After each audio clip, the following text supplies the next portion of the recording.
데살로니가전서 2장입니다. 데살로니가전서 2장 19절 20절 신약성경입니다. 우리 찾으셨으면 같이 19절 20절 같이 보도록 하겠습니다. 같이 봅니다. 우리의 소망이나 기쁨이나 자랑의 멸관이 무엇이냐? 그가 강림하실 때 우리 주 예수 앞에 너희가 아니냐? 너희는 우리의 영광이요 기쁨이니라. 아멘.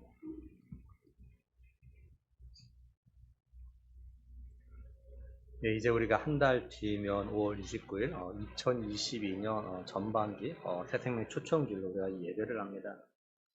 전도는 우리가 사실 죽을 때까지 하는 거죠. 근데 어쨌든 간에 이번 새생명 초청주일에 우리가 좀 더 마음을 좀 더 이렇게 그러니까 합하고 좀 더 열심을 다하기 위해서 오늘은 좀 전도에 대한 설교를 좀 하려고 합니다. 제가 지난주 2부 예배 시간 30분 전에 예배당에 올라왔어요. 물론 다른 때도 이렇게 항상 거의 30분 전에 제가 올라오려고 노력을 합니다. 근데 좀 허전한 거예요, 제 마음이. 왜냐면 언제부턴가 우리 고 장계현 장로님이요, 한 30분 전에 늘 오셔가지고 이쪽이 맨 앞에 요 앞자리에 앉으셔요. 거기서 뭐 하시냐면 그 주일에 주일 메모와 공과를 갖다가 성경 보면서 미리 예습을 그냥 하십니다. 그리고 제 기억으로 우리 고 장경 장로님이요, 교회에서 하는 전도주일이면 한 두세 번 빼놓고는 거의 매번 누군가가 다 데리고 항상 나오셨던 것으로 제가 기억을 하고 있어요. 우리가 전도를 해봐서 알지만 누군가 전도주일에 같이 데리고 예배당에 나와서 한 시간 예배 드리는 것이 참 생각보다 어렵습니다. 그 주일에 한 시간 자리에 앉기 위해서 어떤 경우는 몇 년 전부터 혹은 몇 달 전부터 그렇게 공을 들이죠. 근데 그렇게 공을 들여도 막상 전도주일에 같이 나와서 예배하는 것이 쉽지가 않아요. 전날 틀어지기도 하고 아침에 틀어지기도 하고 이렇게 해서 누군가 한 명 전도 데리고 와서 예배당에서 같이 예배드린다는 게 이게 보통 힘든 것이 아닙니다. 제가 전도하면 할수록 순간순간 제가 때로는 좌절감과 낙심할 때가 있어요. 전도하면서 만난 어른들과 고시원 청년들에 대해서 지금까지 나름대로 기도하면서 공을 들이고 있는데 이들을 예배 자리에 데리고 나오는 것이 힘들다고 느낄 때입니다. 그래서 노방전도하면서 제 마음속으로 하나님, 어떻게 하면 전도하면서 만난 사람들 갖다 예배 자리에 데리고 나올 수 있을까요? 제 힘으로 할 수 없어. 이렇게 기도합니다. 자주. 전도를 안 할 때 몰랐는데 자꾸 하다 보니까 계속 그런 마음이 드는 거예요. 어떻게 하면 데리고 나올까? 정말 이게 고민이야, 이게. 제가 본격적으로 전도하면서 만난 어른들, 청년들 또는 중학생들의 이름과 전화번호를 받아놓고 기도하고 이게 접촉을 합니다. 그 가운데서 이제 5월 29일 날 좀 데리고 나올 만한 사람들, 이 사람들에서 집중적으로 기도하고 집중적으로 이렇게 교제를 하고 있어요.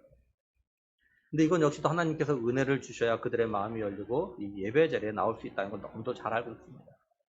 그러니까 누군가를 예배 자리에 데리고 나온다는 것이 얼마나 힘든 일인지 누구보다도 잘 알고 있어요. 그러면서 우리 고 장계현 장로님이 그동안 전도주의를 해서 얼마나 애를 썼는지를 갖다가 알 수가 있어요. 누군가가 그 장계현 장로님의 뒤를 이어서 전도주일마다 누군가가 다 데리고 나오는 그런 분이 있었으면 좋겠다라는 생각이 듭니다. 전도는 다시 말해서 복음을 전하는 건요, 우리만 힘들고 어려운 건 아닙니다. 예수님도 복음을 갖다가 전하는 일, 전도하는 일이 얼마나 어렵고 힘든 일을 갖다 예수님도 잘 아십니다. 왜냐하면 예수님도 전도를 갖다 하셨기 때문이에요. 마가복음 1장 38절 39절에 보면은 이르시되 우리가 다른 가까운 마을들로 가자. 거기서도 전도하리니 내가 이를 위하여 왔노라 하시고 이에 온 갈릴리에 다니시며 그들의 여러 회당에서 전도하시고 또 귀신들을 내쫓으시더라. 이렇게 말씀을 해요. 예수님이 자신의 땅에 예수님이 자신이 이 땅에 오신 이유가 뭐라고 하냐면 전도하러 왔다라고 이렇게 말씀하십니다. 예수님의 이름의 뜻이 뭐냐면요, 자기 백성을 그들에 대해서 구원할 자, 이것이 예수님의 뜻이에요. 그러니까 예수님께서 이 땅에 오신 목적이 뭐냐면 자기 백성을 그들에 대해서 구원하시기 위해서 이 땅에 오신 겁니다. 그러니까 예수님께서 자기 백성들 그들에 대해서 구원하시기 위해서 여러 마을로 다니면서 전도를 갖다 하셨던 거예요. 그러시는 가운데서 병자도 고쳐주시고 귀신도 쫓아내신 것은 전도하기 위해서 그러신 거죠. 그러니까 우리가 이걸 통해서 전도가 뭔지 갖다 알 수가 있어요. 전도는 사람들 갖다가 죄와 죽음에서 구원하는 유일한 방법이다라는 거예요. 바울은 이걸 알고 뭐라고 이야기했냐면요. 로마서 10장 13절 14절에서요. 누구든지 주의 이름을 부르는 자는 구원을 받으리라. 그런즉 그들이 믿지 아니하는 일을 어찌 부르리요. 듣지도 못한 일을 어찌 믿으리요. 전파하는 자가 없이 어찌 들으리요. 이렇게 말씀했어요. 누구든지 주의 이름을 부르며, 그러니까 누구든지 간에 예수님을 자신의 주인으로 구원자로 믿고 고백하면, 그죠? 구원을 받아요. 근데 누군가가 전해야 된다라는 거죠. 누군가가 예수님에 대해 전해서 그 예수님에 대해서 듣고 예수님을 믿고 구원자로 영접해야 구원을 갖다 얻을 수 있다라는 겁니다. 한마디로 전하는 자가 있어야 구원을 받을 수 있는 그런 기회가 생기는 거죠. 오늘 우리들도 누군가 나를 갖다가, 그죠? 예배 자리에 데리고 나오는 거, 누군가 나에게 복음을 전하 전도했기 때문에 우리가 예배 자리에 나오고 우리가 예수님을 갖다 믿고 구원을 갖다 받은 거죠. 이처럼 예수님도 전도를 갖다 하셨고 또 바울도 전도를 했기 때문에요. 전도가 얼마나 힘들고 어려운지를 갖다 알고 있습니다. 그래서 예수님이 어떤 일이냐면 제자들 외에 70명을 갖다 따로 이렇게 불러가지고 세웠습니다. 그리고 이 70명을 갖다가 예수님 자신이 가서 전도할, 복음을 전할 그 여러 마을과 여러 성읍으로 이렇게 둘씩 짝져서 이렇게 보내셨다고요. 예수님께서 이렇게 70명을 갖다 둘둘 짝져서 이렇게 보내시면서 뭐라고 말씀하신다면요. 누가복음 10장 3절에 갈지어다 내가 너희를 보냄이 어린 양을 이리 가운데로 보낸 것 같도다 이렇게 말씀하셔요. 어린 양이 이리 가운데 있다는 거 한번 여러분 상상을 해보세요. 어떨 것 같습니까? 어린 양은요 뿔도 없습니다. 싸울 수 있는 것이 아무것도 없어요. 무기가 아무것도 없어요. 그러니까 어린 양이 이리 가운데 있으면은 그냥 그 가운데서 이리저리 피하다가 발버둥 치다가 결국 먹잇감이 되고 마는 거죠. 그만큼 전도하는 게 이제 힘들고 어렵고 심지어는 목숨을 갖다 내놓아야 하는 그런 겁니다. 그러니까 예수님은 우리들이 전도하는 게 얼마나 힘든지 잘 알고 계셔요. 근데도 불구하고 예수님은요 70명을 갖다 따로 세워가지고 이들에게 이런 곳에 가서 복음을 전하라고 전도하라고 이렇게 보내셨다는 거죠. 몰라서가 아닙니다. 오늘 우리에게도 마찬가지죠. 바울은 자신이 전도자로 살아가는 것 같다 뭐라고 말했냐면요. 고린도전서 9장 19절에서요. 내가 모든 사람에게 자유로우나 스스로 모든 사람에게 종이 된 것은 더 많은 사람을 얻고자 함이라 이렇게 말씀해요. 바울은요. 전도하기 위해서요. 자기 스스로가 모든 사람의 종이 됐다 이렇게 이야기합니다. 종은 기본적으로 이렇게 많이 참아야 되죠. 종은 때로는 억울해도 잘못이 없어도 참고 섬겨야 됩니다. 그러니까 바울은 더 많은 사람을 얻으려고 더 많은 사람에게 복음을 전해서 더 많은 사람으로 하여금 예수를 믿게 하려고 자기 스스로가 종이 되어가지고 더 많이 참고 더 많이 희생하고 섬겼다 이렇게 이야기하는 겁니다. 바울이 또 뭐라고 하냐면 갈라디아서 4장 19절에서요. 나의 자녀들아 너희 속에 그리스도의 형상을 이루기까지 다시 너희를 위하여 해산하는 수고를 하노니 이렇게 말씀해요. 바울은 자신이 해산하는 수고를 했다 이렇게 이야기합니다. 우리 남자들은 해산하는 수고가 어떤 건지 잘 모를 겁니다. 물론 간접적으로는 좀 어느 정도는 알겠죠. 그죠? 제가 몇 번 말씀드렸지만 저도 제 아내가 큰 아이를 갖다 낳을 때 너무 고통하는 것을 갖다 봤기 때문에요. 제가 이제 그 이후로는 자녀를 갖다 안 낳고 싶었어요.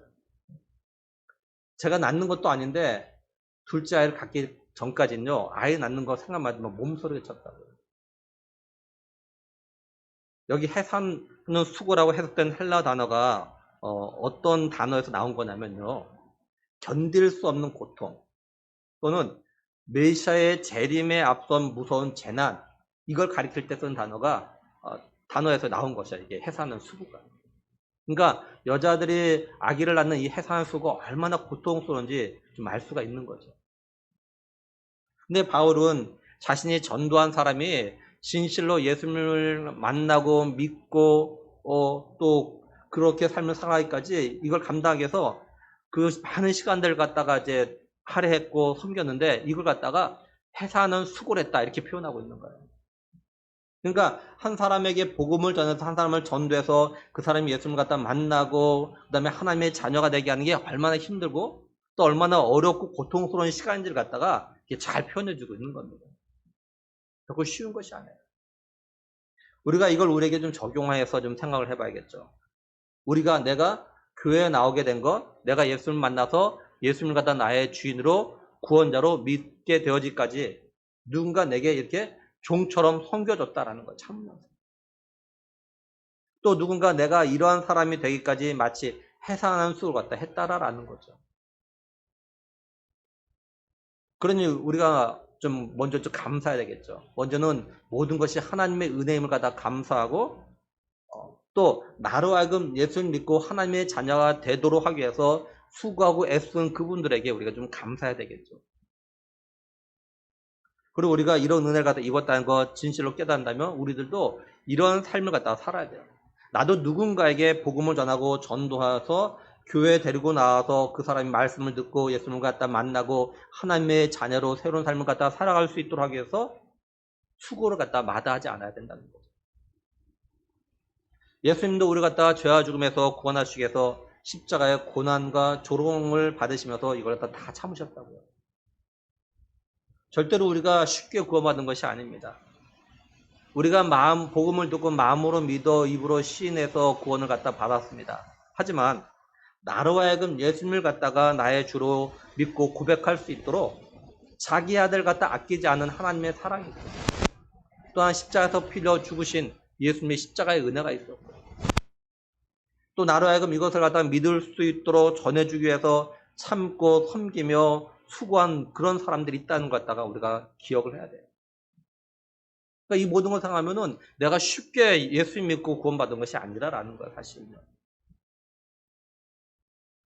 하나님께서 전도하는 게 어렵고 힘들고 때로는 해사는 수고를 해야 하고 자기 목숨까지도 내놓아야 되는 이런 삶을 갖다 살아가는 성도들에게 주시는 위로와 복이 있습니다. 다시 말해서 이런 힘든 전도자의 삶을 갖다가 살아간 성도들에게 보상해 주는 것이 있어요. 예수님께서 뭐라고 하시냐면 마태복음 5장 10절에서 12절 보면 의를 위하여 박해를 받은 자는 복이 있나니 천국이 그들의 것임이라. 나로 말미암아 너희를 욕하고 박해하고 거짓으로 너희를 거슬러 모든 악한 말 할 때는 너에게 복이 있나니 기뻐하고 즐거워하라. 하늘에서 너희 상이 큼이라. 너희 전에 있던 선지자들도 이같이 박해하였느니라. 이렇게 말씀드려요. 여기 의라고 해석된 헬라 단어가 가지고 있는 그 의미가 뭐냐면 여기는 하나님이 받으실 만한 조건 이런 뜻입니다. 이게 의가. 그러면 하나님께서 받으실 만한 조건이 뭐겠어요? 그거는 예수님을 위한 거죠. 그래서 10절에서는 의를 위하여 박해를 받는 자 이렇게 하고 11절에서는 나로 말미암아 다시 말해서 예수님으로 말미암아 이렇게 지금 말씀하고 있는 겁니다. 그러니까 하나님이 받으시는 건 예수님을 위한 삶이라는 거죠. 예수님을 위한 삶을 살다가 박해를 받은 자는 복이 있다라고 하십니다. 여기 박해를 받다라고 해석된 헬라 단어는 어떤 단어를 갖다 연상하는 단어냐면 들짐승이 막 사냥꾼에게 쫓기는 그런 상황 또는 전쟁에서 막 적군에게 쫓기는 그런 상황을 이렇게 연상케 하는 그런 단어입니다. 이게 박해를 받다는 거지.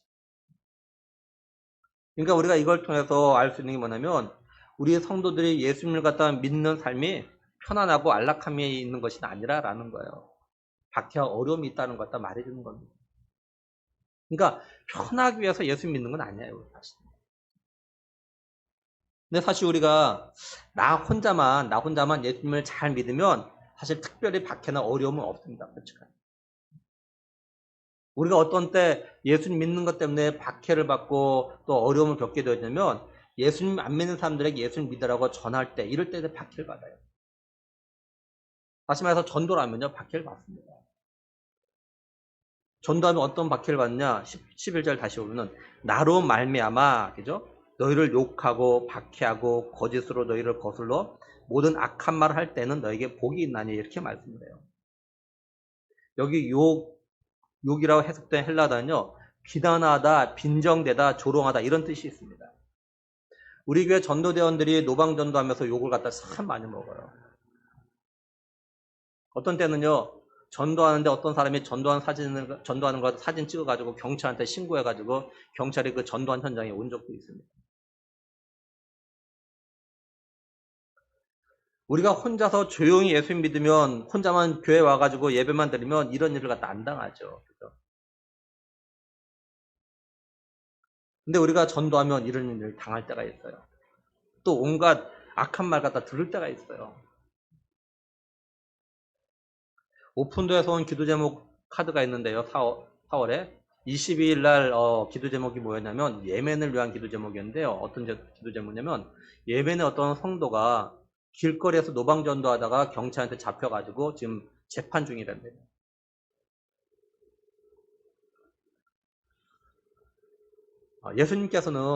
예수님은 자신을 위한 삶 전도할 때 이런 일을 갖다 겪는다는 거 이것만 말씀하신 건 아닙니다. 이런 삶을 산 성도에게는 보상이 있다고 말씀을 하셔요.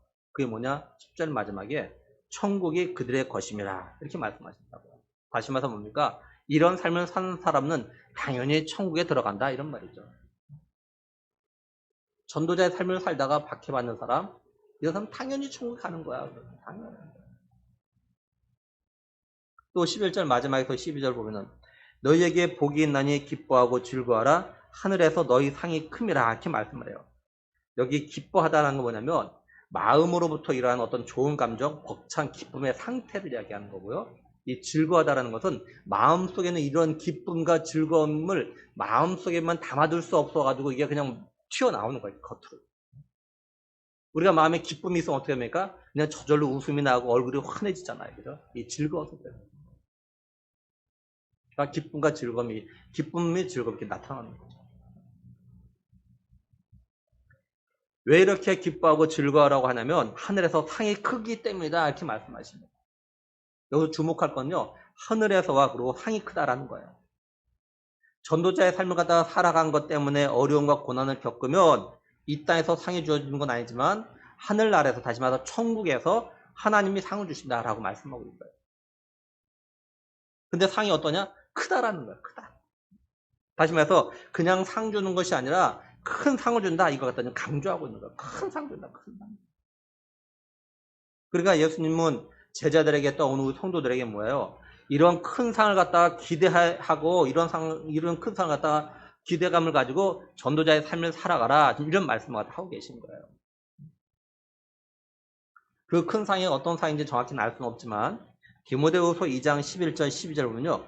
미쁘다 이 말이요. 우리가 주와 함께 죽으면 또한 함께 살 것이요. 참으면 또한 함께 왕로 탈 것이요. 이렇게 말씀을 해요.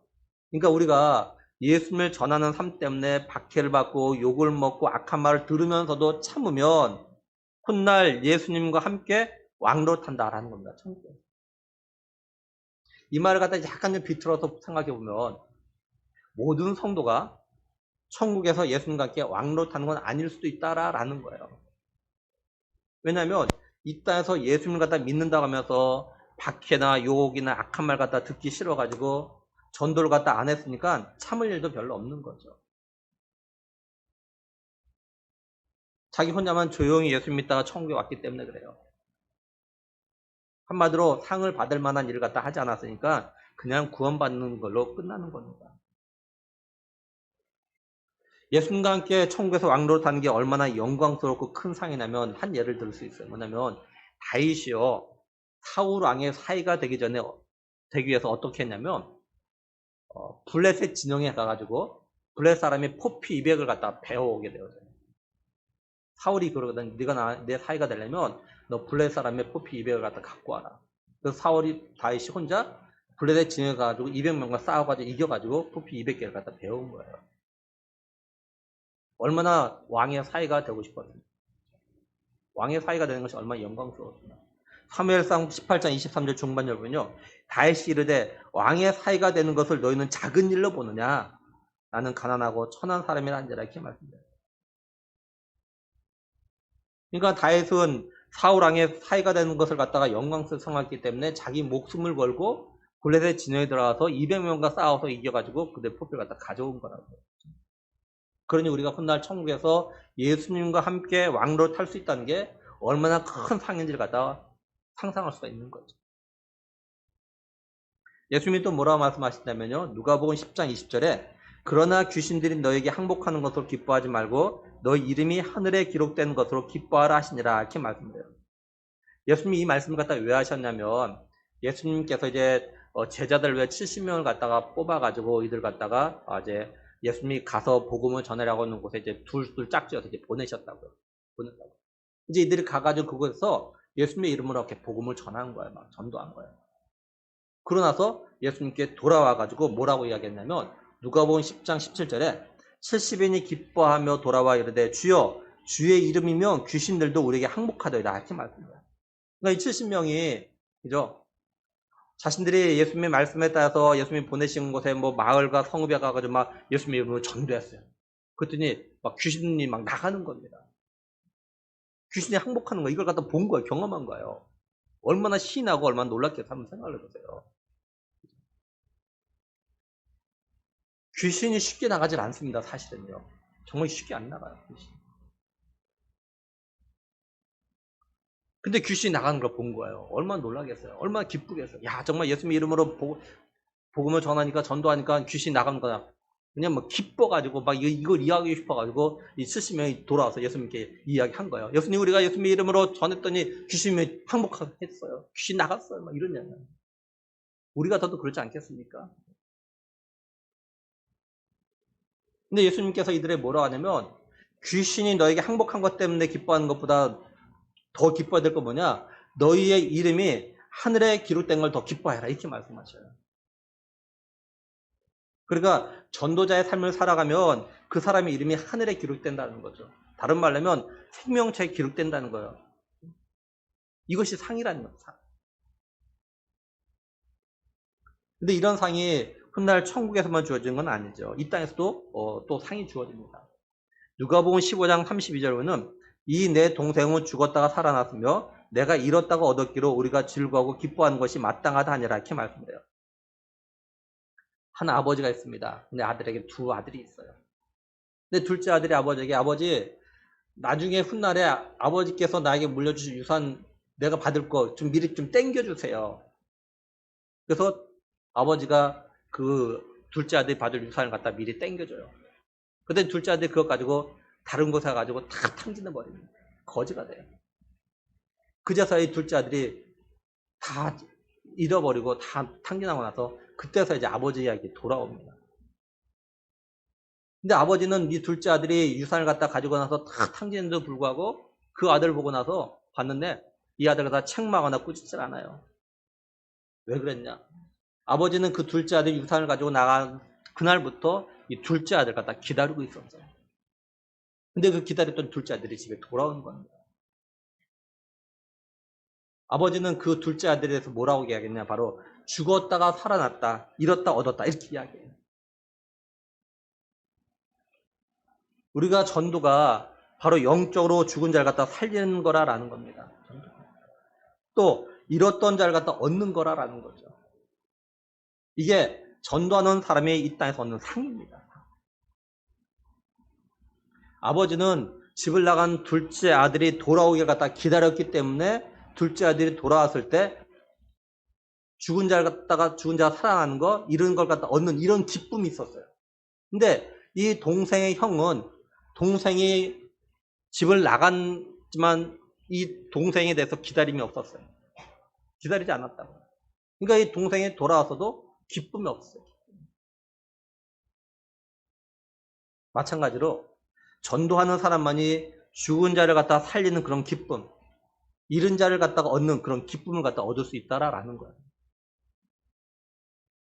그러니까 하나님께서 전도한 사람에게 이런 상과 이런 기쁨을 갖다 주시는 거라는 겁니다.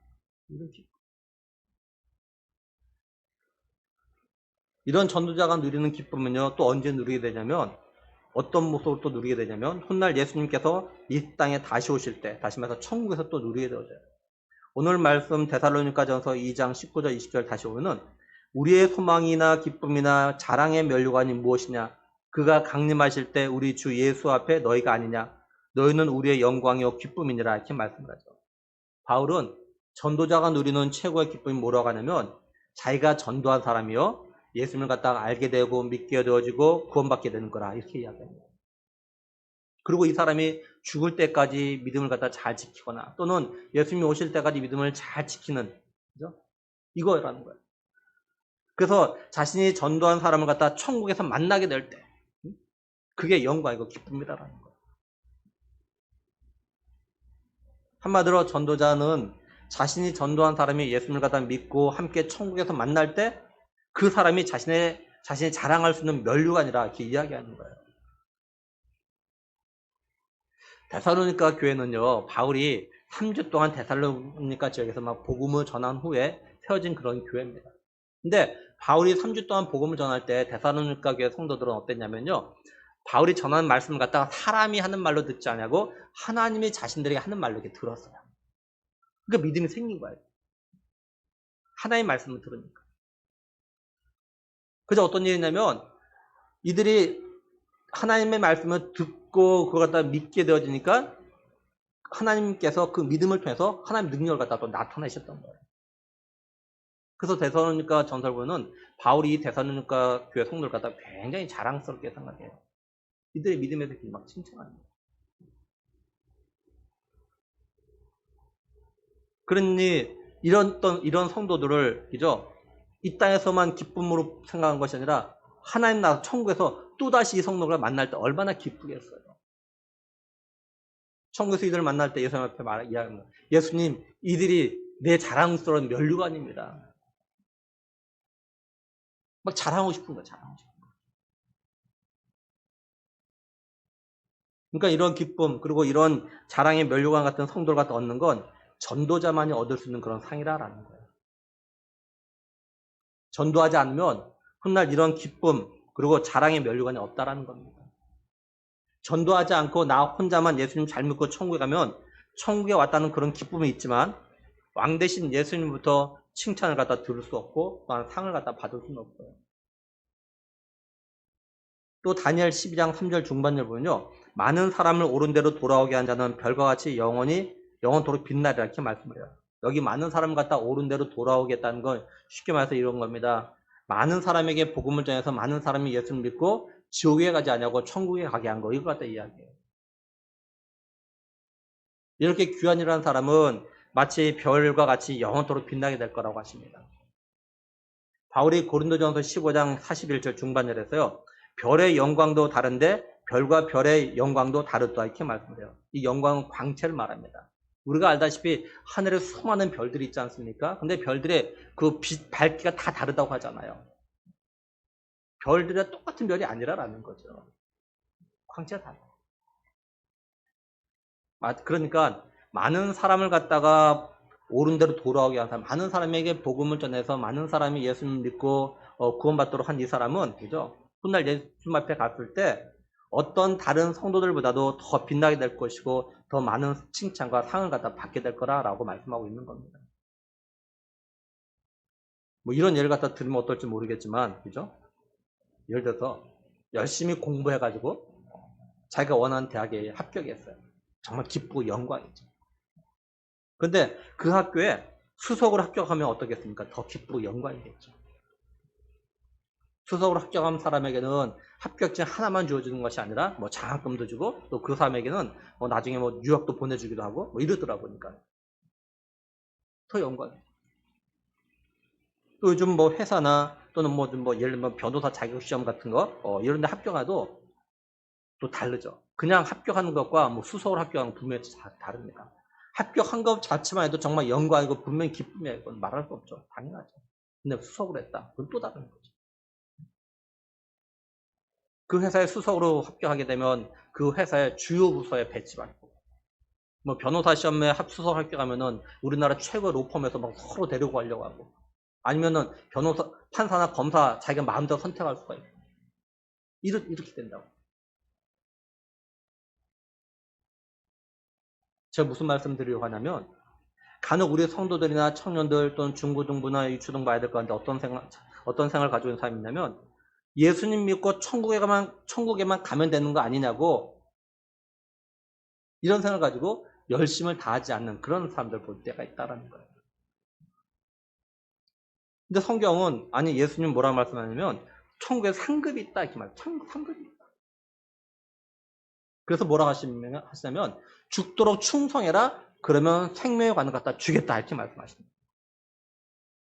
이 말은 뭡니까? 죽도록 충성해서 생명의 관을 갖다가 받도록 해라. 지금 이런 말씀하고 계신 겁니다. 예수님께서. 선택사항이 아니라 너 정말 제대로 죽도록 충성해 좀 생명을 좀 받아와. 너 제발 좀 이런 말씀 가지고 이런 마음을 하시는 거예요. 이게. 대충 적당하게 하지 마. 불쌍한 그렇게 하지 마. 이런 거예요. 이게 지금 이 말씀이. 죽도록 충성해라. 그러면 생명 멸령은 주겠다. 이 말씀은 그런 거예요. 좀 이걸 줄 테니까 너 좀 제대로 좀 해. 좀 죽도록 충성 좀 해. 제발 좀 이런 말이에요. 이 말. 그러니까 예수님은 정말로 예수님 자신을 갖다 구원자로 믿고 영접한 사람, 그래서 천국의 시민권을 갖다 이미 확보한 성도들에게 천국의 시민권을 갖다 확보한 걸로 좀 만족하지 말고 이제는 어떡하냐? 상을 받기 위해서 또 생명을 갖다 받기 위해서 제발 좀 죽도록 충성 좀 해라. 좀 열심히 다 해라. 이런 말씀을 하고 계신 거예요. 좀 대충 적당히 하려고 하지 말아라는 거예요. 근데 때로는 성도들이 이걸 다 가볍게 여기면 어떠냐? 에이, 나는 그냥 천국의 시민권 확보한 걸로 만족해. 이렇게 생각하고 그냥 적당하게 신앙생활하는 거야. 적당히. 열심히도 하지 않냐고. 나 혼자만 열심히 믿으면 된다는 거지. 나 혼자. 내 가족이 어떤 놈이면 나만 그냥. 이렇게 나 혼자만 또 그냥 적당히 대충 해서 그냥 구원받은 것으로만 만족하면 예수님 앞에 섰을 때 이제 부끄러움을 당하는 거예요. 왜냐면 이런 사람은 사실은요, 예수님의 말씀의 명령에 순종한 것이 아니기 때문에 그래요. 구원은 받았어요. 근데 순종한 것이 아니에요. 왜요? 죽도록 충성 안 했습니까? 불순종한 거죠. 내가 상 준다고 했는데 너 왜 열심히 안 했어? 예수님이 이렇게 말씀하실 수 있잖아요. 내가 너에게 생명의 멸류관을 준다고 줄 테니까 너 죽도록 충성하라고 했는데 너 왜 안 했어? 이렇게 말씀하실 수도 있잖아요.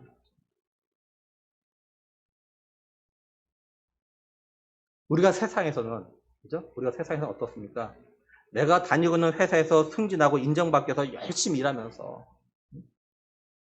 정말 죽도록 일하면서, 또는 내 자녀들이 좋은 학교에 지나갈 수 있도록 부모로서 할 수 있는 능력 범위 내에서 뭐 과외도 학원을 막 열심히 보내면서 내 자녀들의 신앙을 위해서 자녀들이 예수님 앞에 가서 상을 받도록 하는 일에는 소홀히 했다면, 그렇죠? 분명히 예수님 앞에 갔을 때 부끄러움을 갖다 당하게 될 겁니다. 책망받게 될 거예요. 썩어질 것을 위해서는 그렇게 죽게 살기로 했으면서 정말로 필요하고 영원히 썩지 않은 걸 위해서는 대충하고 열심히 하지 않았기 때문에 분명히 이거 됐군요. 책망받을 겁니다. 이 땅에서 썩어질 것을 그렇게 몸부림하면서 영원히 썩지 않는 그것을 위해서는 하지 않는 것. 얼마나 답답하겠어요. 그런 면에서요, 예수님께서요, 제자들에게 성령이 너에게 임하면 땅까지로 내 증인이 될 거라. 이렇게 말씀하신 건 예수님께서 제자들에게 또한 오늘 우리들에게요, 훗날 천국에서 상 받고 하늘에 빛나는 별처럼 영광을 누릴 수 있는 그런 특권을 갖다 주신 거라고 생각해요. 다시 말해서 예수님은 자신을 믿는 모든 사람들에게 훗날 천국에서 생명의 관과 상급을 주고 영원토록 영광을 주려고 전도자의 삶을 살으라고 이렇게 명령하신 거라고 얘기하죠. 결코 예수 믿는 성도들 갖다가 괴롭히려고 힘들게 하려고 세상에서 박해받게 하려고 증인으로 삼으신 것이 아니라라는 거예요. 전도하라고 하는 것이 아니라는 거죠. 쉽게 말해서 우리 부모가 자녀들에게 너 열심히 공부하라는 건 뭡니까? 자녀들 갖다가 괴롭히려고 하는 겁니까? 아니잖아요. 부모가 자녀 공부시키는 거 공부하는 걸 싫어하는 대다수 싫어하는데 괴롭히려고 너 고통 좀 당해봐라 하면서 너 공부해봐 이러는 겁니까? 아니잖아요. 잘 되라고. 우리 예수님도 마찬가지라고요. 그러니까 이 땅에 이 명령에 따라서 전도자의 삶을 갖다가 산 사람은 훗날 예수님 이 땅에 다시 오신 날을 이제 학수고대하며 살아가겠죠. 왜냐하면 예수님의 명령에 따라서 전도자 삶을 갖다 살았기 때문에 생명의 관과 상급을 갖다 빨리 받고 싶어서 그러죠. 빨리 예수님 오셨으면 좋겠다 이런 마음을 가질 수 있는 거죠.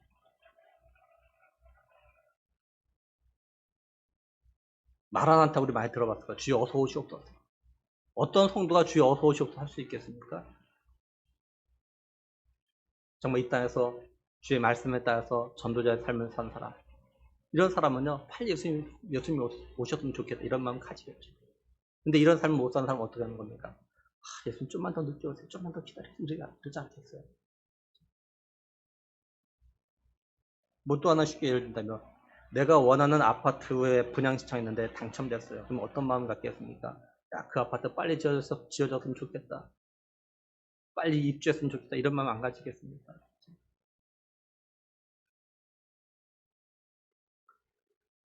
그리고 우리가 기억해야 될 것이 있어요. 그게 뭐냐면 예수님이요. 요한계시록 22장 12절에서요. 보라 내가 속히 오리니 내가 줄 상인 네개 있어 각 사람에게 그가 행한 대로 갚아주리라. 이렇게 말씀하셨어요. 공동번역 개정판을 보면은 주님께서는 이렇게 말씀하셨습니다. 자, 내가 곧 가겠다. 나는 너희 각 사람에게 자기 행적대로 갚아주기 위해서 상을 가지고 가겠다. 뭐야? 예수님께서 이 땅에 오신데 빈손으로 오실지 않으세요. 빈손으로 오실지. 그 사람이 이 땅에서 행한 대로 상을 주기 위해서 상을 가지고 가겠다. 상 가지고. 상 가지고. 단지 구원만이 아니라 뭡니까? 상을 가지고 가겠다. 상. 잘한 사람은 상 주려고.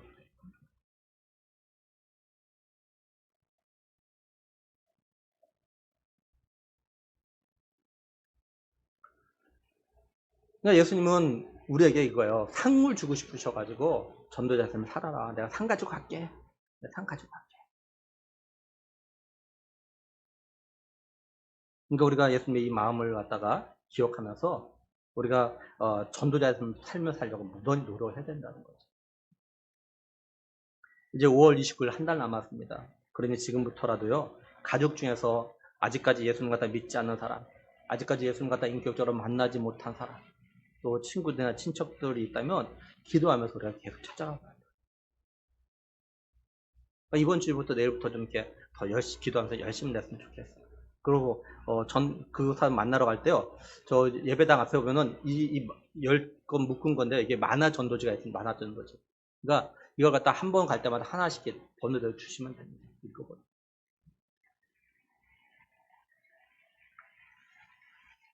그리고 또 물질적으로도 또 한번 섬겨보세요.